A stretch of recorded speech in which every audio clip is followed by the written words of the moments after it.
경제 맛집 투자 핫플. 지금은 돈 벌기 딱 좋은 시간. KBS 1라디오 경제쇼.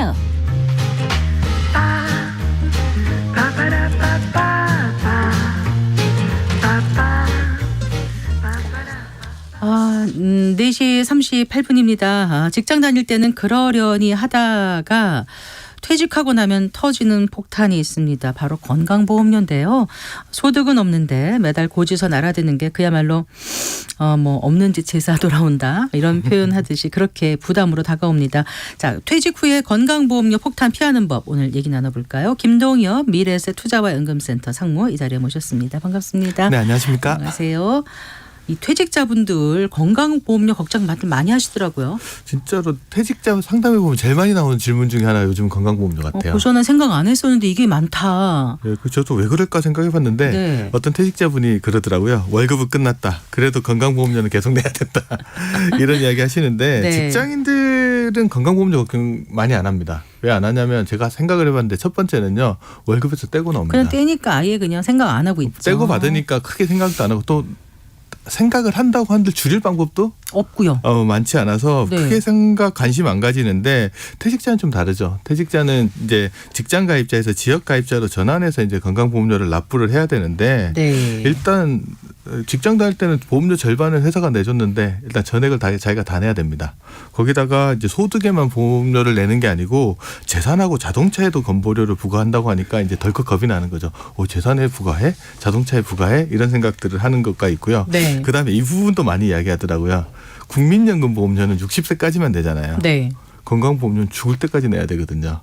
그런가요? 예, 그러니까 그렇죠. 네, 이것도 맞아요. 부담스럽다라는 게 국민연금하고 비교했을 때도 이런 부분들이 좀 부각되는 것들이 있는 것 같아요. 근데 상대적으로 그래도 이렇게 내더라도 혜택이 많으면 좀 그래도 낫다라는 생각이 드는데 사실 건강보험 혜택은 전 세계에서 우리나라가 건강보험 제도가 제일 잘 돼 있다고 할 정도로 좋은 네. 제도인데 내가 실질적으로 받는 금액이 막 부각이 되지는 않잖아요. 네. 왜냐하면 건강보험료에서 이제 우리가 의료비를 낼 때 보면 병원에 의료비를 낼 때 내가 돈을 내고 그럼 병원에서 건강보험료를 돌려받으면 네.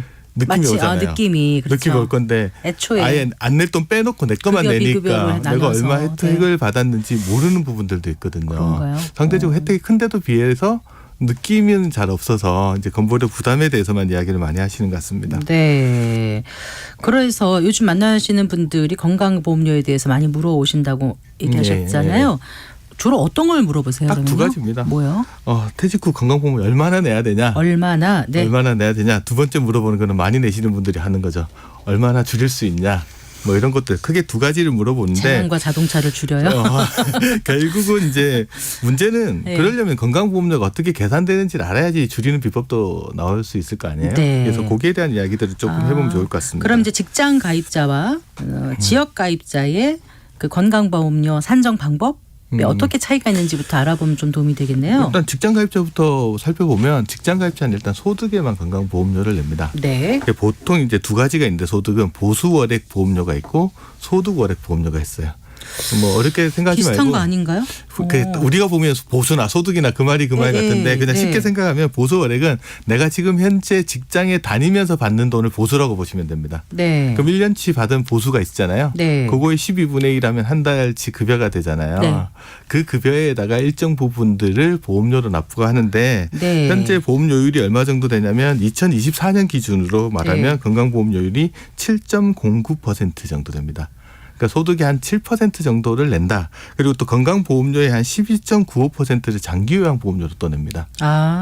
네. 두 개를 합치면 이제 건강보험료, 장기요양료 보험료 합치면 한 8% 정도를 내는데 이 중에 절반은 회사가 내주고. 그러니까 내 월급의 4% 정도를 내고 있다 이렇게 그렇죠. 생각하면 되네요. 실질적으로 부담하는 건 한 4% 네. 정도다. 네. 대다수 직장인은 이걸로 하면 끝입니다. 네. 그런데 이제 이게 보수 말고 회사에서 받는 월급 말고 다른 소득이 좀 있으신 분들이 있으시잖아요. 아, 네네. 사업을 한다거나 임대를 한다거나 예를 들어서 금융소득이 좀 많다거나 이런 분들은 그 소득이 한 해 2천만 원을 넘어가는 경우에 거기에도 보험료를 냅니다. 이거 그전엔 한 6천만 원인가 그러지 않았어요? 자꾸 내려가가지고 자꾸 현재는 내려가서 2천만 원이라고 보시면 되고 그 직전은 네. 3,400만 원이었고 이제 네. 2천만 원 내려갔고 요거를 이제 보소액이랑 조금 다른 이름을 붙여야 되니까 그래서 소득월액 보험료 네. 가장 큰 차이점은 자기가 다 내야 됩니다. 2천만 원 저가보면 그렇군요. 회사가 내주는 부분이었기 때문에 네. 그 별도로 이제 국민연금공단에서 이런 소득이 2천만 원 넘어가시는 분들은 따로 고지서가 하나 나옵니다. 네. 그래서 뭐 자동이체 신청하시든지 아니면 매달 고지서로 내시든지 네. 그렇게 하시는 거고 뭐 그거랑 해당 없으신 분들은 회사에서 내는 걸로 이제 끝난다고 보시면 될 것 같습니다. 그렇군요. 그러니까 자기가 받는 월급 보수 외에 다른 소득이 있는데 그게 연 2천만 원이 넘었을 때 예. 일정액을 내야 되는데 그거는 직장에서 나눠내주는 게 아니라 다 냈다. 아, 자기가 다 낸다. 네, 그런 이렇게 하셔야 됩니다. 거군요. 그렇게 계산을 하는 거고요. 네. 그럼 지역가입자는요? 아까 소득 외에 뭐 재산, 자동차에도 건강보험료를 부과한다고 하셨잖아요. 맞습니다. 이제 소득만 보험료를 부과하는 게 아니고 지역가입자의 경우에는 재산과 자동차에도 건강보험료를 부과를 하는데 네. 일단 이제 하나씩 보셔야 되니까 이제 소득부터 조금 살펴보면 지역 건강보험료가 부과되는 소득에는 뭐가 있냐? 이자, 네. 배당, 근로, 사업, 연금, 기타 소득. 네. 이런 소득에 건강보험료를 부과한다고 하는데 이거 딱 들으시면 퇴직하고 연금 그거 얼마 받는다고 거기다가 건강보험료를 부과하냐. 이렇게 말이에요. 하는 불만들을 되게 많이 합니다. 그래서 이제 이 연금 소득도 크게 보면 두 종류가 있습니다. 예. 국민연금 같은 공적연금 소득이 있고요. 예. 개인적으로 불입한 개인연금이나 퇴직할 때 받은 퇴직연금도 있잖아요. 이 두 종류가 있는데 네. 현재는 건강보험료를 부과하는 거는 공적연금 소득에만 부과하고 있다. 그래요. 예, 네. 국민연금하고 공무원연금, 사학연금, 군인연금 군인연금, 네. 같은 공적연금에만 부과하고 있고 퇴직연금이나 개인이 불입했던 개인연금 소득에는 보험료를 부과하지 않고 있다. 그거는 이제 기억하시면 될 것 같고요. 전액을 다 그것도 기준으로 아니고 잡습니까? 예를 들어 국민연금을 내가 수령하고 있다. 100만 원 수령했다 그러면 100만 원에 다 부과하는 건 아니고 다른 소득하고 달리 이제 연금 소득은 50%만 봅니다. 그래서 50만 원 정도만 네. 소득이 있다라고 보시면 될 것 같아서 그런 부분들 차이 나고 연금 소득하고 또 다른 근로소득도 마찬가지로 절반만 소득으로 인정한다고 네. 보시면 됩니다. 근로소득도. 예. 네. 그리고 제일 불만 많은 게 뭐냐 그러면 이자와 배당 소득 부분입니다. 네. 예를 들어서 은퇴 후에 은행에 돈 맡겨놓고 이자 배당 받아서 노후생활 하시려는 분들 꽤 많으시잖아요. 네네. 그런데 이자 배당 소득이 한 해 1,000만 원이 넘지 않을 때까지는 건강보험료를 부과하지는 않습니다. 네. 그런데 1,000만 원에서 1원이라도 넘어가는 순간부터 건보료를 부과합니다. 이론이라고 표현하시니까.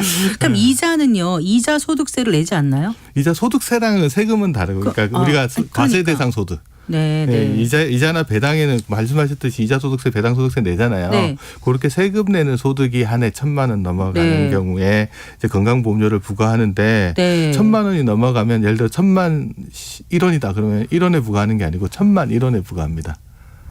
안 그러니까 넘어갈 초과되는 부분만이 아니라 전체 전체다. 총액에 대해서 한다. 1,000만 원 넘어가는 순간 그렇게 되기 때문에 그 아까 보험료율이 그 건강보험료하고 장기보장료하고 합쳐서 한 8% 정도 된다고 네, 말씀을 네. 드렸잖아요. 그러니까 1,000만 원 넘어가는 순간에 이런 부분들에 부과되는 부분들이 있어서 네. 그건 좀 불만이 많은 상황이고 또 질문도 많은 상황이라서 꼭 알아두시면 도움이 될 것 같습니다. 불만이 충분히 이해가 가는 상황이세요? 어떠세요? 일단은 이자나 배당에 내 생활비인데 거기다가 내는 거에 대해서 불만이 있을 거라는 생각을 하고 그래서 조금 피할 수 있는 방법들을 그러니까 많이 은퇴자 입장에서는 이자와 배당 받아서 생활하겠다 했는데 이게 참 1원이라도 넘으면 그렇게 전체가 된다고 하니까 부담이 좀 크게 다가올 것 같아요. 그래서 머리를 좀 쓰셔야 됩니다. 어떻게 해요? 그러니까 이자나 배당 중에도 과세 대상 이자나 배당 소득에다가 건보료를 부과하거든요. 네. 거꾸로 이야기하면 비과세 소득에는 부과하지 않는다라는 네, 거죠. 그러면 네, 네. 비과세 금융 상품을 하나 찾아보면 대표적인 비과세 금융 상품이 ISA라고 하는 네, 네. 자산이 있잖아요. 거기는 200만 원까지 비과세하고 초과되더라도 분리과세 하니까 네. 이 부분의 계좌를 잘 활용하시는 거죠. 뭐 금융자산을 거기 넣고 좀 활용하는 방법들.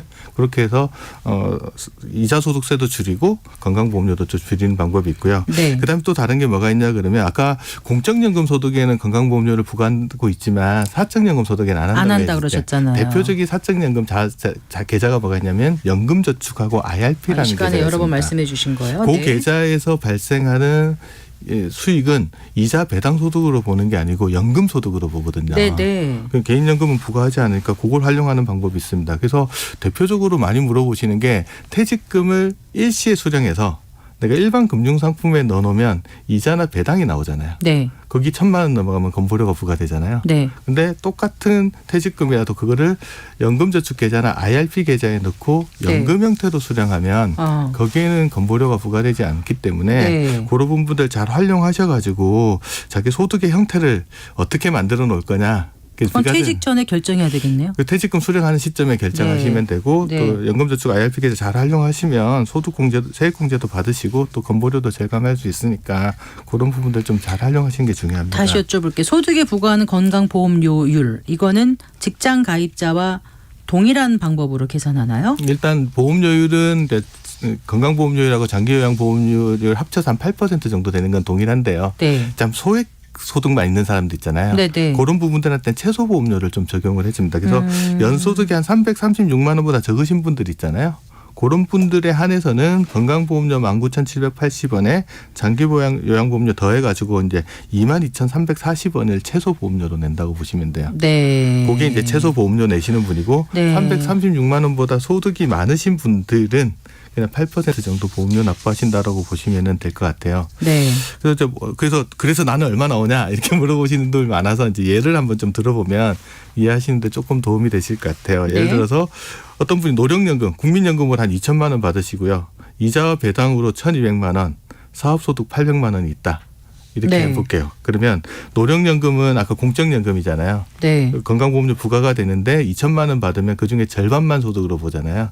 네. 그러면 1,000만 원 소득이 있다라고 보는 거고요.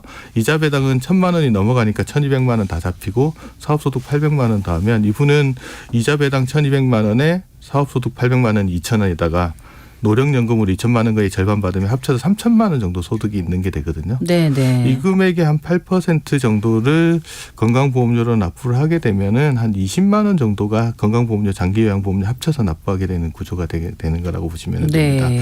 그리고 이제 그 자기 소득별로 좀 말씀을 드리면 한 1,000만 원 정도 소득이 있으신 분이 한 6만 6천 원 정도 낸다고 보시면 되고요. 한 2천만 원 정도 소득이 있으신 분이 13만 3천 원 정도를 매달 보험료로 납부한다. 이렇게 보시면 될 것 같습니다. 다시 한번 말씀해 주세요. 네. 그러니까 그러니까 지금 소득에 따라서 소득에 대한 보험료만 네. 이야기하는 건데 네. 소득이 한 해 1,000만 원 정도 되시는 분은 6만 6천 원 정도 낸다.